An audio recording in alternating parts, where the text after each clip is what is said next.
Trump ele está fazendo pressões para uma concessão territorial. Então, o que ele tem falado? Que a Rússia poderia ficar com essas áreas invadidas na região ali ucraniana. Deixa eu ver se eu tenho aqui um mapa para mostrar para vocês. Olha aqui, esse daqui é o mapa da Ucrânia, da Live UA Maps. Vocês têm aqui em vermelho mais escuro cerca de 20% do território ucraniano que foi invadido pelos russos em pelo menos 2 ondas de invasão. Em 2014, a Crimeia, que é essa península aqui embaixo, que a gente já vai falar mais dela, e a gente tem a região aqui de Luhansk e Donetsk, que está contornada aqui num vermelho um pouco mais escuro, que era isso que estava na mão dos russos, foi invadido em 2014. O resto aqui é o que os russos tomaram em 2022. Eles chegaram até próximo de Kiev, mas foram expulsos. Está tendo luta em diversas regiões do país, mas o que o Trump está falando basicamente é que a Ucrânia vai ter que aceitar essa questão de ceder territórios. E o que está travando, principalmente, é a questão da Crimeia. Vamos falar sobre a Crimeia. A Crimeia está travando as negociações de paz entre Rússia e Ucrânia. O presidente Donald Trump, que está fazendo as negociações, está sendo mediador entre russos e ucranianos, ele disse que o presidente ucraniano adotou uma atitude inflamatória quando o Volodymyr Zelensky falou nesta semana que ele não aceitaria reconhecer que a Rússia controla formalmente, ou seja, que a Rússia conseguiu anexar a península da Crimeia. O que aconteceu? A península da Crimeia ela já está há 11 anos na mão dos russos. Significa que só tem russo lá? Não, muito pelo contrário, tem muito ucraniano sofrendo lá, tem muita população originária ali da Ucrânia, da Crimeia, que está sofrendo na mão dos russos, está sofrendo perseguição, mas, de fato, o controle militar da Crimeia ele está na mão da Rússia desde 2014. Então, vamos colocar aqui a Crimeia para vocês verem do que a gente está falando. Essa é a península da Crimeia, fica ao sul ali da Ucrânia, no Mar Negro, e ela tem uma ligação aí de terra com a Ucrânia e tem uma ligação muito próxima que é feita por meio de uma ponte ali no Estreito de Kerch, aí à direita da península da Crimeia, com o território russo. Os russos, inclusive, eles construíram a ponte para ligar o território deles com a Crimeia depois da invasão da Crimeia em 2014. Ela passou aí para a mão dos russos em 2014. Mas vamos falar um pouco sobre a história da Crimeia para a gente ter uma ideia aqui sobre quem que controlava, quem que já controlou a Crimeia, e a gente tenta aí, depois eu quero a opinião de vocês aqui na live sobre quem que está mais certo nessa discussão. Então, essa é a Crimeia aqui, uma região, um mapa mais específico aqui, mais aproximado. Eu coloquei aqui um ícone que está escrito aqui Academia Naval, mas aqui, na verdade, é o porto de Sevastopol. Talvez seja a área mais importante estrategicamente dentro da Crimeia.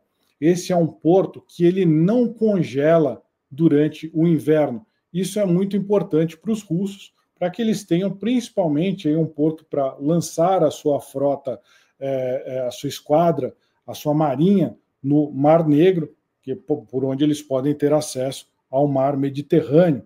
Ou seja, estrategicamente é importante para os russos terem um pé aqui. E essa região de Sevastopol, ela já mudou de mão muitas vezes ao longo da história, pessoal.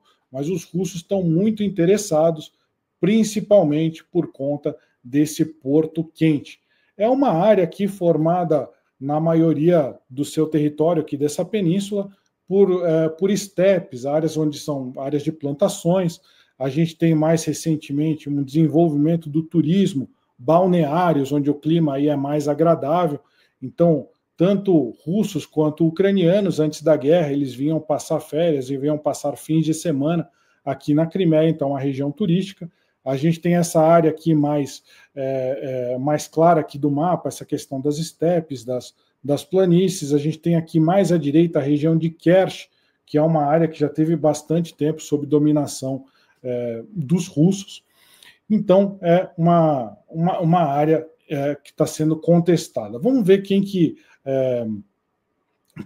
dominou eles primeiro. O que eu levantei aqui, pessoal, uma grande parte dessas informações aqui que eu peguei foi na Enciclopédia Britânica, principalmente aí das eras mais antigas da colonização da Crimeia, do início da Crimeia, é daí a fonte de informações. Faz tempo, né, que a gente não pesquisa enciclopédia, mas eu tenho esse hábito de ir lá nas enciclopédias mais tradicionais. E em cerca de 1000 antes de Cristo, pessoal, quem dominava a Crimeia eram os cimerianos. Talvez aí quem gosta de filme tenha lembrado do Conan, o Bárbaro, que foi inspirado nesse povo guerreiro. A gente tem aqui uma representação dos cimerianos. Há poucas representações sobre eles, mas essa daqui é uma obra de arte, uma obra de, se eu não me engano, aqui de escultura, né? Eu não sei se é propriamente uma parede ou um vaso, mas ele retrata aqui os cimerianos que eles dominaram a Crimeia na idade de mais ou menos 1000 anos antes de Cristo. Depois, o que a gente tem é um povo que chamavam de sítios. Eles eram nômades que vieram do Irã. Então a gente tem aqui, esse aqui foi um império sítio que ele dominou toda essa região, inclusive a Crimeia, vocês conseguem ver aqui o Mar Negro. Eles dominaram cerca do ano de 700 a.C., 600 a.C. Esse mapa aqui mostra como que eles avançaram, mostra até um pouco onde que era o Império Assírio, mostra aqui onde ficava a Grécia. Então, esses sítios que são nômades que vieram do Oriente, vieram da região que hoje é o Irã, eles conquistaram foram alguns dos primeiros, depois dos cimerianos, aí a conquistarem a região ali da Crimeia, onde a gente vê ali no mapa escrito Taurói, não faço ideia se é assim que se pronuncia, mas é o mapa da expansão sítia daquela época. Quem veio depois, pessoal, foram os gregos. Vocês estão vendo ali aqui mais à esquerda do mapa, a Grécia. A Grécia ela fez várias colônias aí durante o período clássico grego. Ali a gente está falando de 500 a 400 a.C. Ele fez uma série de colônias ali no que é o litoral da Ucrânia hoje em dia, inclusive a Crimeia. Eles eram entrepostos comerciais que os gregos navegavam até lá e usavam para fazer aí rotas de comércio. Inclusive a cidade de Odessa, todo mundo fala, Odessa foi criada pelos russos. Não, Odessa foi criada pelos gregos, só que ela cresceu muito, ela se desenvolveu na época da invasão russa ali naquela região que a gente vai falar daqui a pouquinho também. Então a gente teve aí de 500 a 400, mais ou menos, uma presença grega muito grande. Essa presença vai se arrefecendo quando vai crescendo o Império Romano. O Império Romano ele pega toda essa região e o auge que ele chega ali na região da Crimeia é no ano 15 antes de Cristo. Então a gente tem aqui uma representação das legiões romanas que tomaram a região da Crimeia ali naquela região. Então você tem depois o declínio do Império Romano, o cristianismo começa a se proliferar, pela Europa, por toda essa região que era o Império Romano, que era a região da Grécia, e você começa a ter reis cristãos em cidades-estados disputando essas regiões todas. E aí a gente tem o povo que são os ancestrais dos ucranianos. Eles ficavam numa cidade, eles fundaram a cidade de Kiev, nessa época de 900 a.C., 900 depois de Cristo, ano 900, de 900 a 1000. Esse é uma estátua do Vladimir I. Ele era o primeiro rei dessa região, dessa cidade-estado, que era chamada de Kievan Rus, ou seja, é a raiz tanto da civilização ucraniana quanto da civilização russa, que depois se separaram. Eu lembro que nessa época você não existiam os russos nesse momento. Lá no ano 1000 depois de Cristo, você tinha aí os regentes nessa região, eles tomavam toda essa área que a gente vê nessa área mais verde escura do mapa, a área de Kiev. Kiev era onde ficava a capital dessa cidade-estado, Kievan Rus. E aí, da onde que vieram esses caras? Aí é um pouco controverso, mas dizem que eles vieram, tem raízes aí nos nórdicos, ou seja, os vikings, há diversas explicações, mas ali eles se reconhecem como uma cidade-estado, como uma civilização, quando Kiev é fundada ali entre o ano 900 e o ano 1000. Não existiam os russos. Você teve depois alguns príncipes de Kiev que eles brigaram, eles saíram resolveram sair, disputas de poder, obviamente, mas eles resolveram sair de Kiev e foram para uma região pantanosa mais a leste, que era a região que hoje é Moscou. Essa região de Moscou, eles fundaram aí em 1147 o Principado de Moscou, e é aí que surge começa a história russa. Então, aquela história que fala que os ucranianos eles surgiram dos russos, não, é o contrário. A Kiev existia pelo menos 150 anos antes de Moscou ser fundada. Então, existe uma série de narrativas que são usadas aí pelos russos hoje em dia que elas não se sustentam historicamente. Só que depois o que aconteceu? Se vocês olharem com atenção mais ao sul aí desse mapa, o Vladimir I ele não conseguiu estender a sua esfera de poder para aquela região da Crimeia. A gente está falando aqui da Crimeia. E essa área começou a ser invadida por tribos turcas, principalmente por tribos nômades. Acho que eu tenho aqui uma imagem que representa aqui, muita gente fala dos tártaros, né, os tátars, que eles vieram, muitos deles aí ficaram conhecidos de uma tribo que ficou conhecida como a Horda de Ouro, que eram nômades, cavaleiros, muitos deles, que eles tinham origem tanto mongóis, eles lutaram, inclusive, eles têm origem ali no Kanato, lá do Gengis Khan, da Mongólia, eles falavam turco, e eles eram tribos nômades que começaram a se expandir aí para o Ocidente, e conseguiram chegar ali na região que hoje é a Península da Crimeia.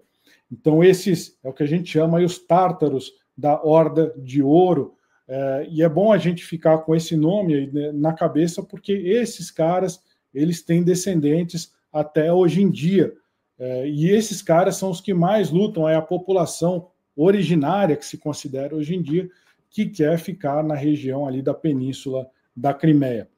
A gente depois teve no século XIII invasões de genoveses, foi a época que os italianos começaram aí a abrir as rotas de navegação.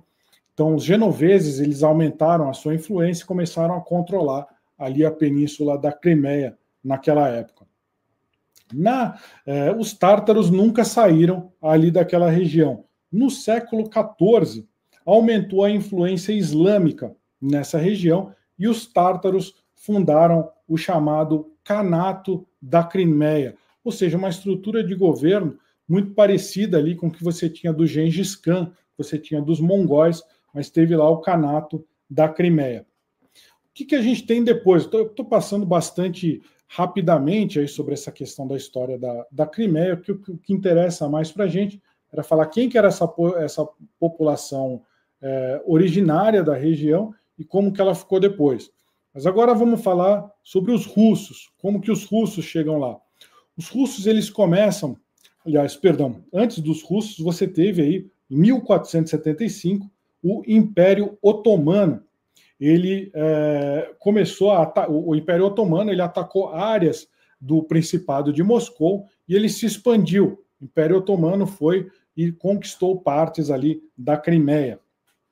Então, depois do Kanato, você teve a expansão do Império Otomano, e depois, só lá no século XVII, os russos eles começam a se expandir para o sul. Esse daqui é o Império Otomano, 1683.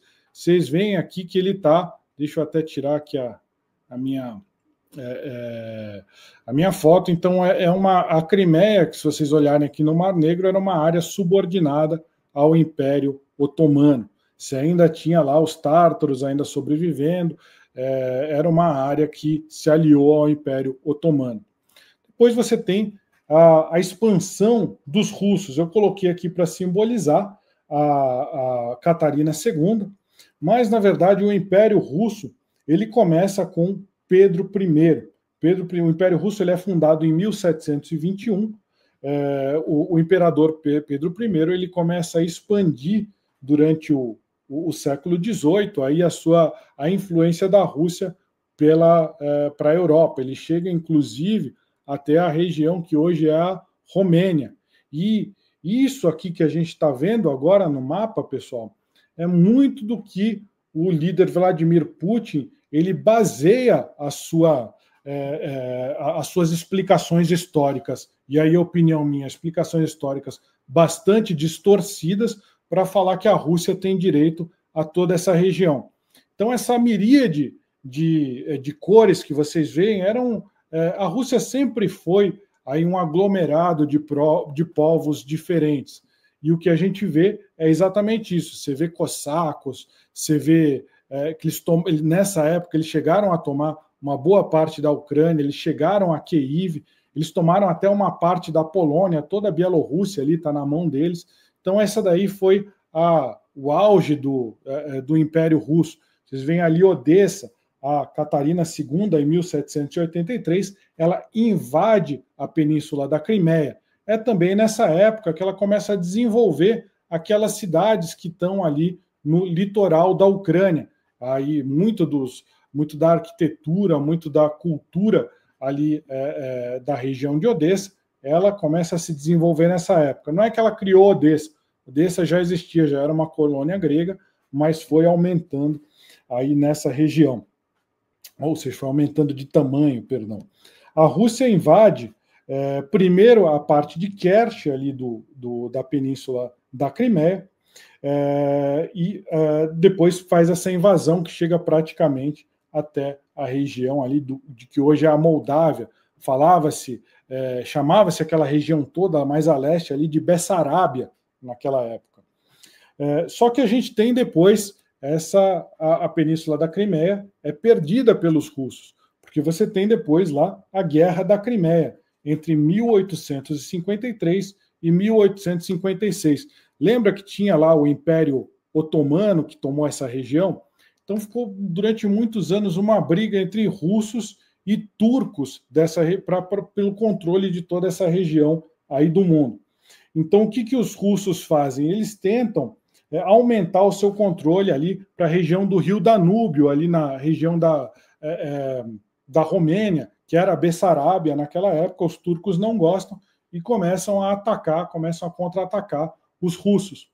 E os turcos eles conseguem o apoio dos britânicos, dos franceses e dos austríacos. Então você tem, em 1854, a Batalha de Balaclava. Essa é uma das obras aí de arte que retrata a carga da cavalaria ligeira, que é quando os britânicos eles conseguem resistir a ondas e ondas de ataques de cossacos da Rússia e conseguem resistir nessa região de Balaclava, acabam vencendo a guerra e a região de Sevastopol, que é aquele porto que hoje é super importante, ela vai e cai na mão dos britânicos e dos turcos, ou seja, os russos são expulsos daí. Mas acredita-se que houve pelo menos 250 mil baixas dos dois lados. Então, tanto russos quanto os aliados do outro lado cometeram muitos erros nessa campanha. Morreu muita gente, foi uma campanha bastante complicada, uma guerra bastante mortal, violenta, de atrito, né? Muito que lembra o que a gente está vendo hoje em dia. O que a gente tem em seguida? Já chega depois, vou pular direto agora para a Revolução Russa, lá em 1917, pessoal. Na Revolução Russa, você tinha os russos vermelhos, lá os bolcheviques, e os russos brancos e os mencheviques, que eles lutavam pelo poder na Rússia. Os russos brancos, eles derrotados ou praticamente derrotados pelos mencheviques, pelo Exército Vermelho, pelos comunistas, eles acabam se refugiando exatamente ali na Península da Crimeia e tentam resistir ali. Então essa é uma foto da época ali de um porto da Crimeia, onde os russos brancos estavam chegando para tentar resistir à Revolução Russa. Só que em 1921, a Crimeia acaba se tornando uma parte da República Soviética. Você tem a Revolução comunista, a Crimeia passa a fazer parte da Rússia, especificamente, vira uma província, um oblast da Rússia. Em 1944, já chegando na parte final da guerra, você tem, por ordem do ditador Joseph Stalin, a retirada forçada dos tártaros ali da região da Crimeia.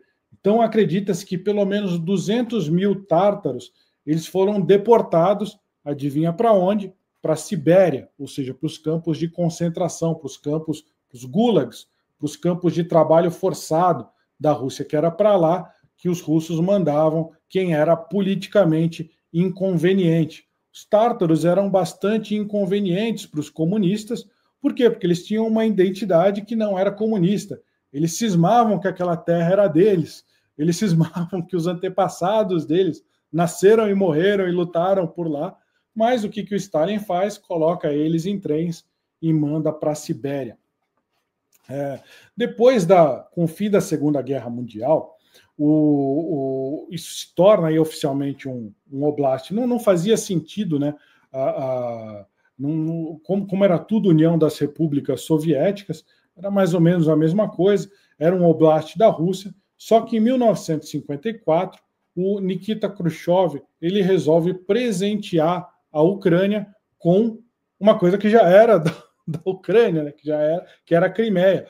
Ou seja, ele devolve para a Ucrânia a Península da Crimeia, que eu lembro foi incorporada à Rússia, primeiro lá na época de Catarina II, aí depois eles perdem para os britânicos e para os turcos, depois ela vai ser incorporada na Revolução Comunista novamente à Rússia, e aí o Khrushchev, que na época não fazia diferença porque era tudo União Soviética, ele devolve essa Península da Crimeia para a Ucrânia. O que acontece em 1989, as populações indígenas, populações originárias, né, inclusive os tártaros, eles começam a receber a autorização para voltar para essa região da Crimeia. Logo depois, na década de 90, cai a União Soviética. Então, acredita que 20, 30 mil tártaros, eles voltaram para essa região. Esses aqui são os tártaros, essa é uma foto recente dos tártaros ucranianos. Então, acredita-se que no começo do século XXI, cerca de 300 mil tártaros voltaram, já essa população, aí, que foi 20, 30 mil,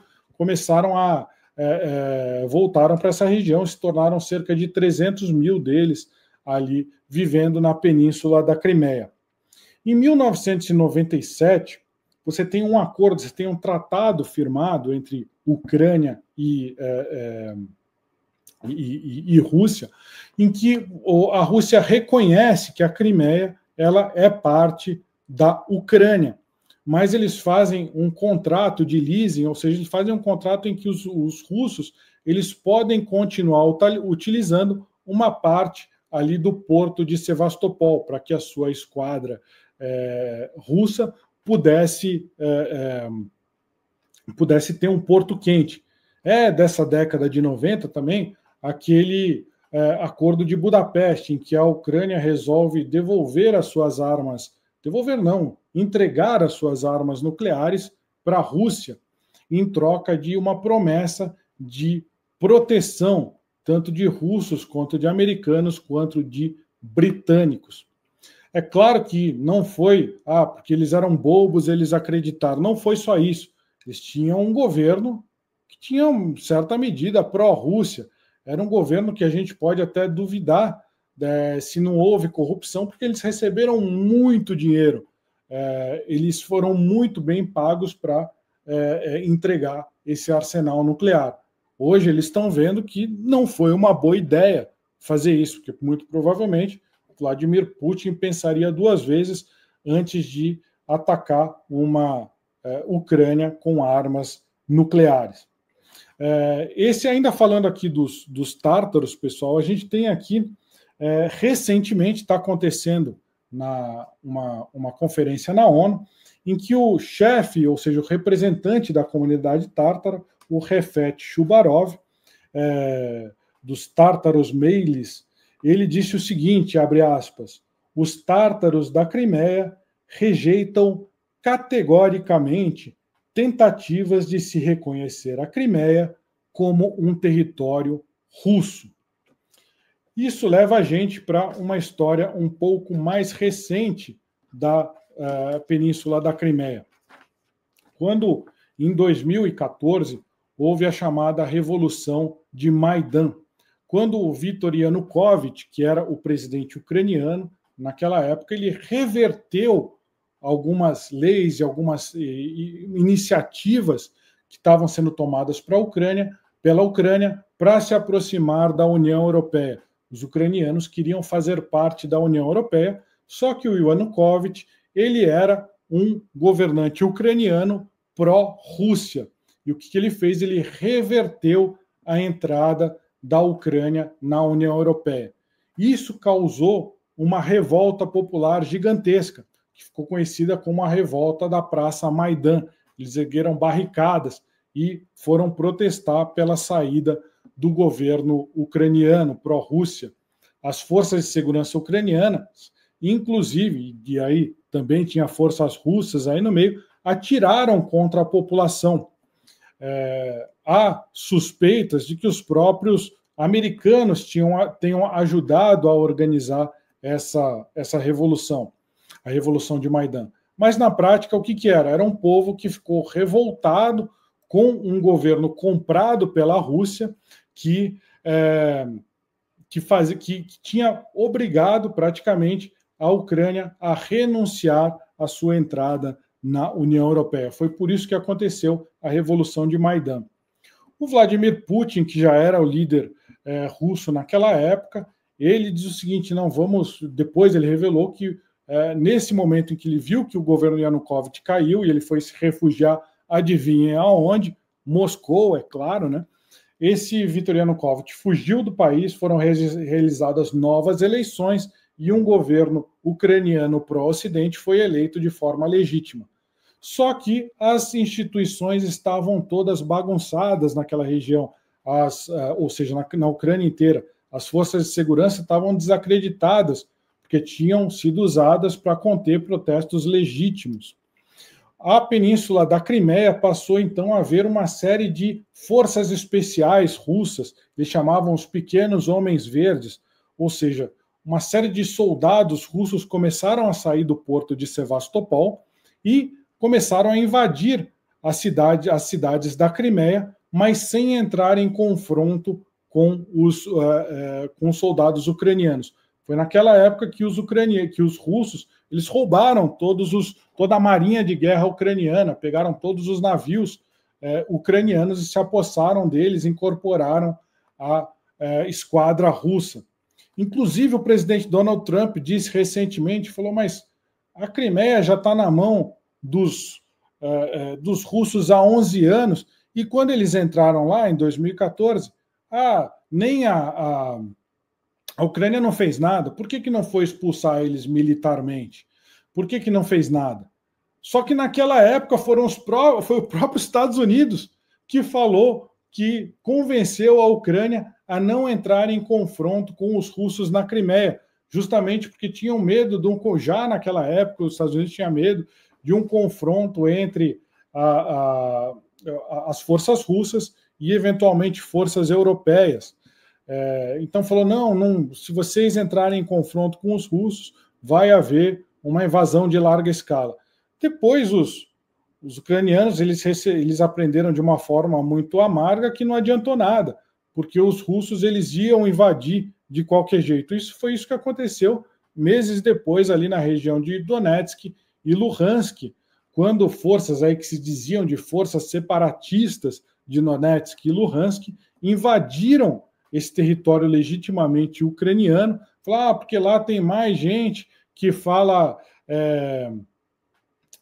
russo do que fala ucraniano. De fato, as pessoas falam russo. Inclusive, no litoral da Ucrânia, as pessoas também falam russo, mas não significa que eles queiram ser dominados pela Rússia. Até aí, existe uma distância muito grande, pessoal. E o que aconteceu? A Ucrânia acabou cedendo essas terras da península, mas não porque eles queriam ceder, mas porque eles não tinham forças militares suficientes para expulsar a Rússia militarmente lá da Crimeia. Só que eles tentaram expulsar militarmente a região do Donbás, ou seja, os russos dessas repúblicas separatistas. Os russos mentiram na época, dizendo que eles queriam, que na verdade não eram soldados deles, eram soldados de repúblicas separatistas de Luhansk e Donetsk. Isso tudo era mentira, era o exército russo. E eles combateram. A guerra na Ucrânia ela é de lá de 2014, ela não é de 2022. O que aconteceu foi a invasão de larga escala da Ucrânia pela Rússia em 2022. Isso traz a gente para o debate atual. O Trump diz, vocês já estão há tanto tempo na mão da Rússia, vamos reconhecer. Mas qual que é o problema de você reconhecer que a Rússia tem direito à península da Crimeia? São vários. Um deles é essa incongruência de que os próprios Estados Unidos convenceu os ucranianos a não entrarem em combate por conta ali da Crimeia. Depois os russos fizeram eleições falsas, falando que os habitantes da Crimeia queriam fazer parte da Rússia. Te lembra que quando acabou a União Soviética, houve uma eleição na Crimeia perguntando se ela queria ficar com a Rússia, se ela queria ficar com a Ucrânia, e ela votou para ficar com a Ucrânia. Principalmente esses tártaros que tinham sido mandados lá para sei lá onde, para a Sibéria, eles voltaram a viver nas terras dos seus antepassados e votaram para ficar com a Ucrânia, que já estava se aproximando aí do mundo ocidental. Mas a Rússia nunca aceitou que a Ucrânia saísse dessa sua esfera de influência. Então, o que a gente tem? O Trump, quando ele diz isso, ele contradiz o que os Estados Unidos tinham dito naquela época de 2014, e ele contradiz uma regra que os próprios americanos criaram muito antes, lá em 1932, a chamada doutrina Stimson. Stimson foi um secretário de Estado aí do governo do presidente Hoover, que ele teve que lidar com a invasão japonesa na Manchúria. Quando os japoneses invadiram a Manchúria, o Stimson falou, nós não reconhecemos de maneira alguma a invasão forçada, o uso da força para a anexação de territórios. Ele usou isso, não existia a ONU na época, existia a chamada Liga das Nações, ele achou que a pressão diplomática seria suficiente para que o Japão não invadisse ou se retirasse. Infelizmente, não deu certo. O Japão continuou com as suas tropas lá. Depois, em 1940, um outro secretário de Estado americano, Sumner Welles, ele usou a mesma doutrina de que você não pode usar a força para anexar territórios dos seus vizinhos ou de outros países, e ele usou isso quando a União Soviética invadiu os países bálticos, invadiu a Estônia, a Letônia e a Lituânia. Ele falou que os Estados Unidos não reconhecem isso, porque eles acreditavam que naquela época você continuar aí guerras guerras de anexação, guerras coloniais, só iriam aumentar aí as tensões, só iriam aumentar a violência no mundo. Isso acontece. Não foi uma decisão moral, foi porque foi conveniente para os Estados Unidos? Muito provavelmente foi conveniente para os Estados Unidos. Aliás, eu diria que quando foi o Wells que fez isso nos Estados Unidos, eles já tinham, aí já era 1940, a guerra não havia acabado, mas já se previa que embora os soviéticos eles tivessem ajudado a derrotar os nazistas, já se sabia, inclusive, quando houve a capitulação alemã, houve uma corrida tanto de soviéticos quanto de americanos para aumentar a sua área de influência na Europa. Então, o que aconteceu naquela... o que acontece? Depois que a Liga das Nações, lá, a doutrina Stimson, depois a posição do Wells, isso depois se traduz com o fim da Segunda Guerra Mundial, com a criação da ONU, das Nações Unidas. A Carta da ONU estabelece que você não pode utilizar a força para conquistar territórios, para anexar territórios. A Carta da ONU também fala que não pode forçar a mudança de regime. Isso já é mais complicado. Vocês veem que os Estados Unidos já invadiram várias vezes aí países para fazer mudança de regime. Mas essa questão de anexação territorial não aconteceu. A Primeira Guerra do Iraque, os Estados Unidos, não estou defendendo os Estados Unidos, não sou um defensor dos Estados Unidos, muito pelo contrário, mas naquela época os Estados Unidos, quando tentaram liberar aí o Kuwait, eles estavam usando essa doutrina. Depois, quando eles atacaram o Iraque, falando que tinha arma de destruição em massa, aí era para mudança de regime mesmo, não tem o que dizer. Mas essa doutrina da Carta da ONU, ou seja, que o mundo ele é governado por leis internacionais e que você não pode anexar território na ponta da baioneta, isso fez com que a gente não tivesse aí uma terceira guerra mundial até agora. Então foi uma doutrina muito positiva. E quando o Trump ele fala que ele vai reconhecer, que os Estados Unidos vão reconhecer que a Crimeia é da Rússia, ele está indo contra desde a doutrina Stimson até a Carta da ONU, ou seja, ele não está ligando para esse mundo baseado em regras internacionais.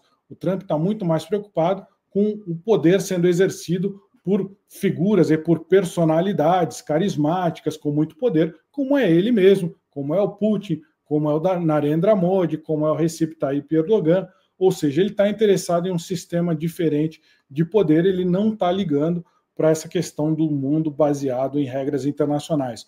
Mas quando ele faz isso, pessoal, ele torna o mundo muito mais perigoso. A gente viu que desde que a Rússia invadiu a Ucrânia, e principalmente depois que o Donald Trump começou a vir com esse tipo de discurso de que a Rússia pode manter o território que ela conseguiu conquistar à força, a gente já viu, por exemplo, o Ruanda invadindo a República Democrática do Congo para anexar território, para anexar áreas produtoras aí de minerais.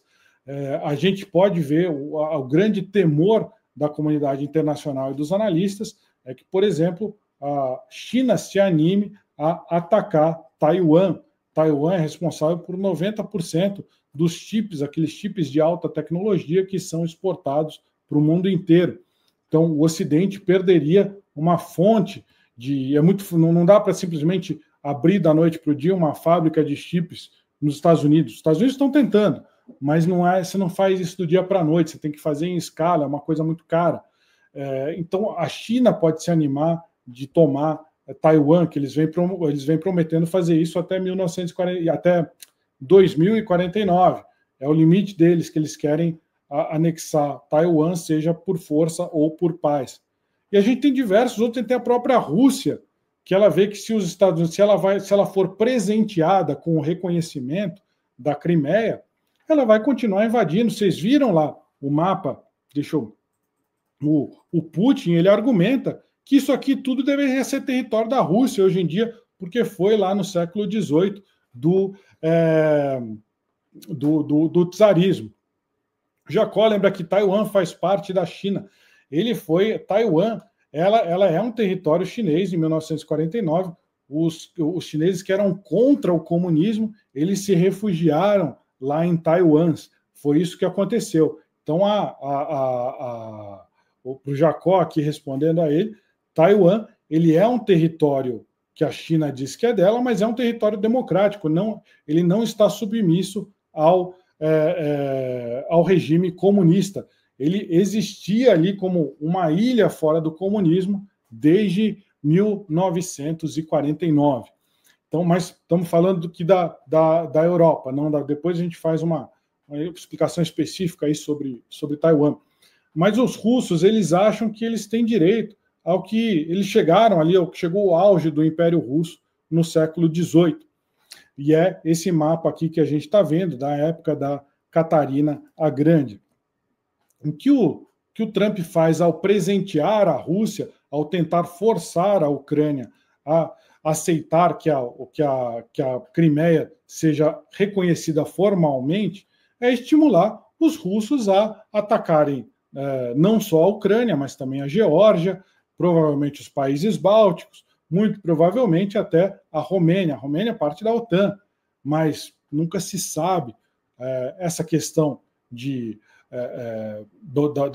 um ataque da Rússia contra um país da OTAN. A gente já tratou em outras lives, a gente volta a falar disso depois. Mas para fechar o raciocínio da Crimeia, pessoal, o que o Trump está fazendo nesse momento é falar, ele falou primeiro, temos que reconhecer formalmente que esse é um território russo, mas depois, como eu falei no começo da live, muito do que vaza dessas negociações de paz são balões de ensaio, para saber como que uma certa colocação ela é recebida. Então o Trump até já deu um passo atrás, ele falou, não precisa reconhecer formalmente, falou lá na rede social, né? Ele não falou isso num tratado, mas ele falou isso na rede social. Não precisa reconhecer formalmente, mas, sendo realista, o Zelensky vai ter que reconhecer que, de fato, esses territórios são controlados pela Rússia neste momento. Então, provavelmente, porque caminha para esse desfecho, seria, se acontecer de fato o acordo de cessar-fogo, muitos territórios ucranianos vão ficar na mão dos russos, mas não vai acontecer um reconhecimento formal desses territórios até que a Rússia se enfraqueça de novo e perca esses territórios e eles voltem para os seus donos legítimos. Foi isso que aconteceu com os países bálticos, Estônia, Letônia, Lituânia. Quando acabou o regime comunista, eles voltaram a ser países livres. E a gente espera que isso também aconteça quando a Rússia se enfraquecer, e a gente espera que não demore muito para que isso aconteça. Por quê? Porque moralmente a Rússia está errada. Foi a Rússia quem invadiu a Ucrânia sem ter sido agredida. Qual que é o argumento? A gente já falou isso várias vezes aqui. A Rússia argumenta que houve uma expansão da OTAN em direção ao leste, mas isso também é uma verdade distorcida que a gente vai contar melhor em uma outra live. Então essa é a questão da Crimeia que a gente vai ter que acompanhar.